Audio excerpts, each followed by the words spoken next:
আসসালামু আলাইকুম প্রিয় শিক্ষার্থীবৃন্দ।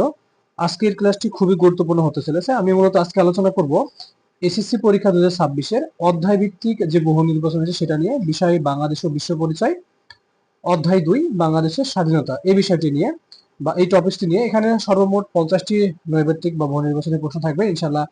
অধ্যায় ভিত্তিক থেকে এইগুলো পড়লে, এই অধ্যায় থেকে এইগুলো পড়লে ইনশাআল্লাহ কমন আসবে। পর্যায়ক্রমে আমি পরবর্তী অধ্যায়গুলোর ভিডিও আপলোড করবো ইনশাআল্লাহ। তাহলে দেখে নেওয়া যাক প্রশ্নগুলো এবং সেই সাথে উত্তর। প্রথম প্রশ্নটি হলো, 1971 সালের মার্চ মাসে প্রথম হরতাল পূর্ব পাকিস্তানের সরকারি কার্যক্রমে কিরূপ অবস্থা বিরাজ করে? সেটা হচ্ছে স্থবিরতা অবস্থা। 2 নম্বরটি হচ্ছে, অপারেশন সার্চলাইটের নীল নকশা করেন কে? উত্তর হবে রাও ফরমান আলী। নাম্বার 3, বাংলাদেশ সরকার বীরাঙ্গনাদের মুক্তিযোদ্ধা হিসেবে স্বীকৃতি দেন কত সালে? খুবই গুরুত্বপূর্ণ প্রশ্ন এগুলো সব, এবং খুব মনোযোগ সহকারে পড়তে হবে। 2016 সালে। আর 4 নম্বরটি দেখে নিয়ে পর্যায়ে যে 7ই মার্চ 1971-এর ভাষণে কিসের ইঙ্গিত রয়েছে? 7ই মার্চ 1971-এর ভাষণে কিসের? ঐক্য, স্বাধীনতা, জাতীয়তা, স্বাধীনতা না নির্বাচন? উত্তর হবে হচ্ছে খ, স্বাধীনতা। এবার দেখে নেব 5 নম্বরটি, যে প্রতিরক্ষা ব্যবস্থা গড়ে ওঠে। এখানে এটা বহু নির্বাচনের ক্ষেত্রে এটা হচ্ছে বহুপদী প্রশ্ন। এখানে দেওয়া আছে, আমি এখানে রোমান সংখ্যা ইউজ না করে 1 2 3 ইউজ করা হয়েছে, যেমন নৌবাহিনীর সমন্বয়ে, স্থলবাহিনীর সমন্বয়ে, পুলিশ বাহিনীর সমন্বয়ে। উত্তর হবে কোনটা আমরা দেখে নিয়ে পাবে। এখানে উত্তর হবে হচ্ছে 1 ও 2, নৌবাহিনী আর স্থলবাহিনী, অর্থাৎ ক। মুসলিম বিশ্বের কোন দেশটি বাংলাদেশের পক্ষে ছিল? মুসলিম বিশ্বের কোন দেশটি বাংলাদেশের পক্ষে ছিল? হবে ইরাক। এখানে একটু উদ্দীপক দেওয়া আছে, উদ্দীপক পড়ে 7 ও 8 নম্বর প্রশ্ন উত্তর করতে হবে। তাহলে উদ্দীপকটা দেখে নাও, যে জনাব ব্রিটেনে মুক্তিযুদ্ধের জন্য অর্থ সংগ্রহ করতেন, বাংলাদেশের পক্ষে সমর্থন আদায়ে বিভিন্ন সংস্থায় যাতায়াত করতেন। আচ্ছা, জনাব মুক্তিযুদ্ধে কাদের প্রতিনিধিত্ব করেছেন? জনাব মুক্তিযুদ্ধে কাদের প্রতিনিধিত্ব করেছেন? উত্তর হবে প্রবাসী বাঙালির। 9 নম্বরটি হলো, যে উক্ত জনগোষ্ঠী মুক্তিযুদ্ধে নিরলসভাবে কাজ করেছেন কোন ক্ষেত্রে? জনমত গঠনের ক্ষেত্রে। উত্তর হবে হচ্ছে খ। এবার আমরা দেখে নেব 10 নম্বরটি, স্বাধীন বাংলাদেশ সরকারের উপদেষ্টা পরিষদের সদস্য সংখ্যা কতজন ছিল? উত্তর হবে হচ্ছে গ, ছিল 6 জন।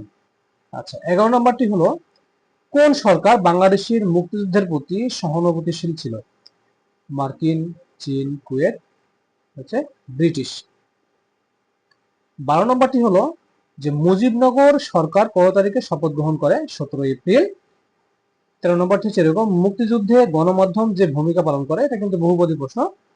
এখানে দেওয়া সাংস্কৃতিক অনুষ্ঠান প্রচার, রঙ্গনাথের তথ্য প্রচার।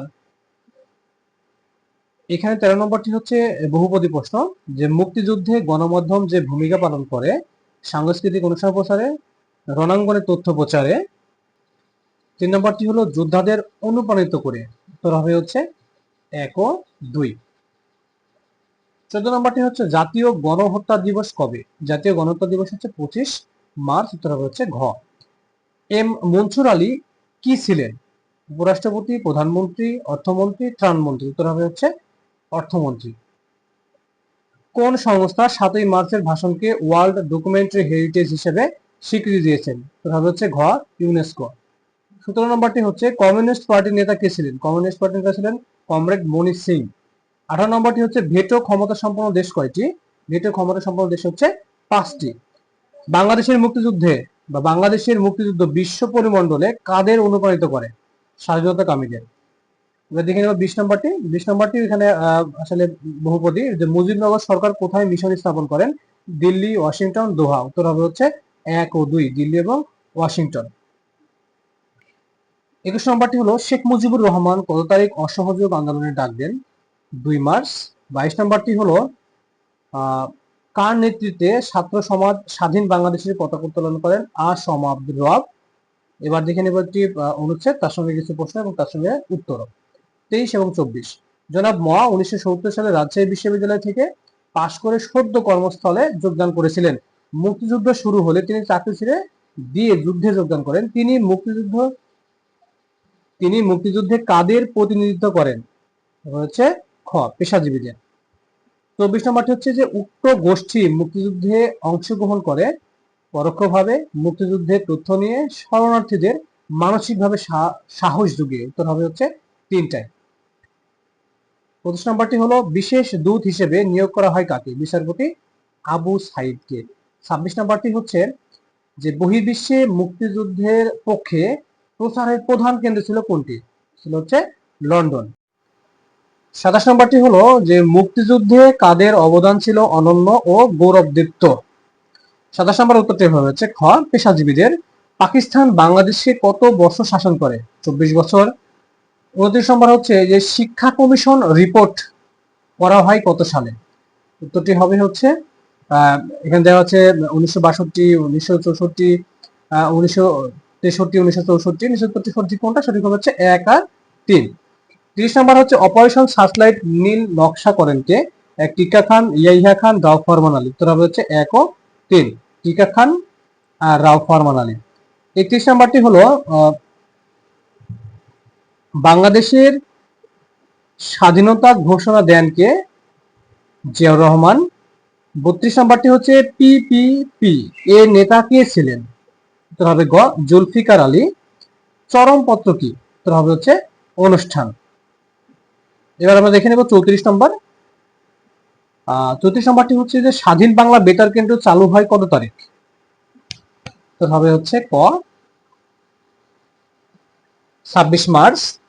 35 নম্বরটি হচ্ছে কোন সমাজতান্ত্রিক রাষ্ট্রগুলো বাংলাদেশের মুক্তি সংগ্রামকে সমর্থন জানায়? পোল্যান্ড, পূর্ব জার্মানি, যুগোস্লাভিয়া। উত্তর হবে হচ্ছে তিনটায়। 36 নম্বরটি হচ্ছে মুক্তিযুদ্ধের মূল নিয়ামক শক্তি কি ছিল? জনগণ।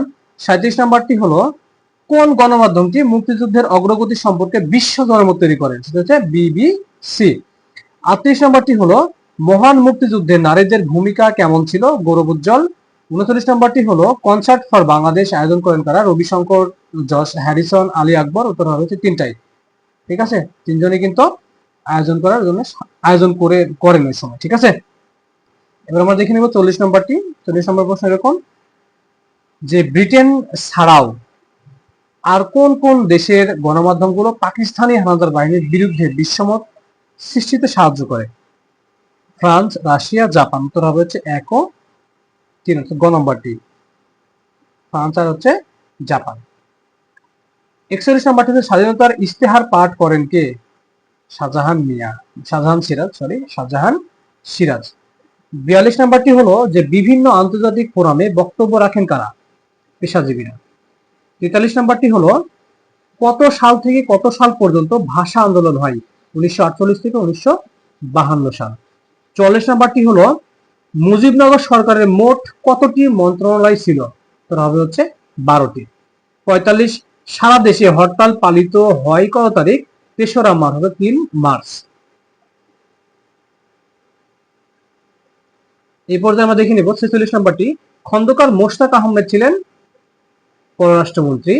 47 নম্বরটি হচ্ছে কতটি ব্রিগেড ফোর্স গঠিত হয়? উত্তর হবে হচ্ছে ঘ নম্বরটি 3টি ব্রিগেড ফোর্স। 48 নম্বরটি হলো মুক্তিবাহিনীর অনিয়মিত শাখার একটি বিরাট অংশ ছিল কারা? কলেজ ও বিশ্ববিদ্যালয়ের শিক্ষার্থীরা। উত্তর হবে হচ্ছে খ। এখানে একটি অনুচ্ছেদ দেওয়া আছে, অনুচ্ছেদটি পড়ে 49 এবং 50 নম্বর প্রশ্ন উত্তর দিতে হবে। একটি আন্তর্জাতিক সেমিনারে একজন বক্তা বললেন বাংলাদেশের মুক্তিযুদ্ধে অনেক দেশ সহযোগিতা করেছিল, একটি দেশ শরণার্থীদের আশ্রয় ও যোদ্ধাদের প্রশিক্ষণ দিয়েছিল। উদ্দীপকে কোন দেশটির কথা বলা হয়? সে হচ্ছে ভারত। সব শেষ নাম্বার 50 নম্বর প্রশ্নটা হলো এরকম দেশটির সহযোগিতার ফলে স্বাধীনতা অর্জন হয়, নিজের স্বার্থ লাভ হয়, পাক বাহিনীর উচ্ছেদ হয়। উত্তর হবে হচ্ছে 1 আর 3, হচ্ছে গ স্বাধীনতা অর্জন আর পাক বাহিনীর উচ্ছেদ। এই ছিল মূলত এই দ্বিতীয় অধ্যায় থেকে 50টি নৈর্ব্যক্তিকের জন্য মোট সাজেশন। ইনশাআল্লাহ এই অধ্যায় থেকে 50টি নৈর্ব্যক্তিক পড়লেই কমন আসবে। তো আজকে পর্যন্তই। আসসালামু আলাইকুম ওয়া রাহমাতুল্লাহ।